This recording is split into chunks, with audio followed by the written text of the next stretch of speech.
Welcome to part 8 and final installment of my Why I'm Not a Feminist video response to a letter Lauren Southern received, going through it bit by bit, addressing the flaws and claims made within the letter.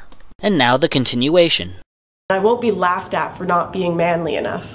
You're right. In most instances, you probably won't be laughed at for not being manly enough. But as a woman, you may be laughed at for being too manly.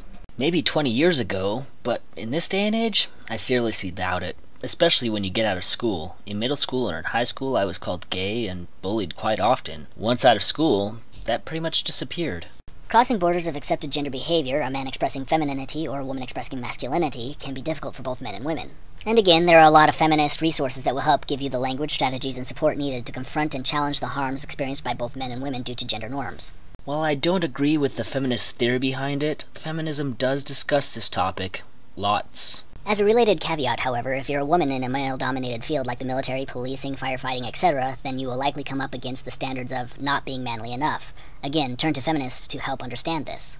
Do you see what you did there? It has nothing to do with being manly enough, it has everything to do with the ability to do the job at hand. If the job requires you to be able to deadlift 150 pounds over your head, regardless of gender, that is the requirement. In fact, the military specifically lowers the standards for females so that more women can join the military. Because, you know, bullets go slower for women than they do for men. Anyway, Lauren, I hope that helps clear up some of your issues with feminism. I also hope it will encourage you to do a bit more research on the work that feminists do and reconsider your position.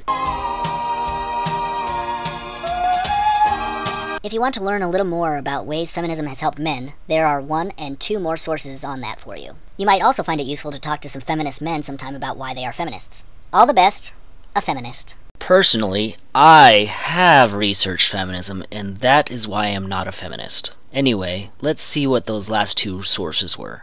Ugh. Spillover effect garbage. Next.